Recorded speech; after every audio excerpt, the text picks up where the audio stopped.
আজকে বানাবো মটর পনির। তো দেখুন আমি টমেটো দুখানা নিয়েছি আর কাঁচা লঙ্কা একসঙ্গে পেস্ট করে নিয়েছি, একদম নিরামিষই বানাবো। এখানে পনির কেটে নিয়েছি একটা গোটা, তো 250 মতো পনির কেটে নিয়েছি। সাদা তেল দিলাম, তেলটা গরম হতে পনিরগুলো একটু ভেজে নেবো হালকা করে, খুব বেশি এটা ভাজবো না। তো ভেজে তুলে নেবো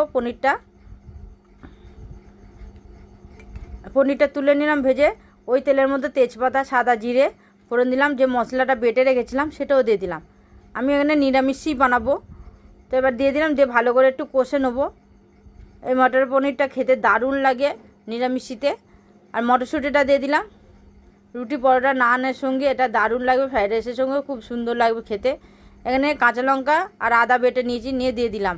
নুন দিয়ে দিলাম, হলুদ গুঁড়ো দিলাম, কাশ্মীর লঙ্কার গুঁড়ো দিলাম, একটু জিরে গুঁড়ো দিলাম 1/2 চামচ মতন, আর 1/2 চামচ ধনে গুঁড়ো দিয়ে ভালো করে কষে নেবো।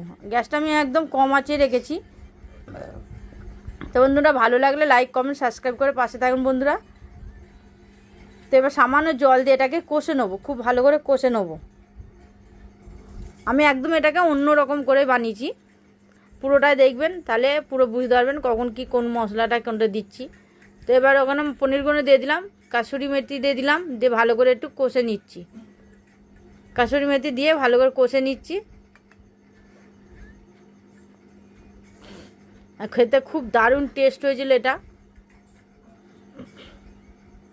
তো এবার সামান্য জল দিয়ে দিলাম, খুব বেশি এখানে জল দেবো না আমি।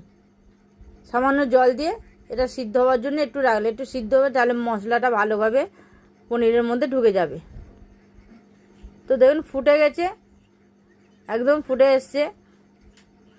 এর বেশি জল কমাবো না ঝোলটা।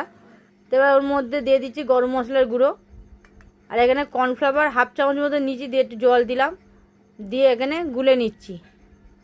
একদম 1/2 চামচ মতো কর্নফ্লাওয়ার নিচ্ছি, দিয়ে এবার ওর মধ্যে দিয়ে দিলাম, দিয়ে কম আছে একদম রেখেছিলাম, দিয়ে ভালো করে কষে নিচ্ছি। একটু নাড়ি চাড়ি নিলাম, একটু ভালো করে উল্টো পাল্টা নাড়িয়ে নিতে হবে। দেখুন কালারটা খুব সুন্দর হয়েছে, আর খেতে তো দুর্দান্ত হয়েছিল। তো এবার হয়ে গেছে। নামানোর আগে একটু চিনি দিয়েছিলাম, সেটা দেখানো হয়নি, একটু মিষ্টিটা দিয়ে দেবেন। তো নামিয়ে নিয়েছি, দেখুন কেমন হয়েছে কমেন্টে অবশ্যই জানিয়ে দেবেন বন্ধুরা।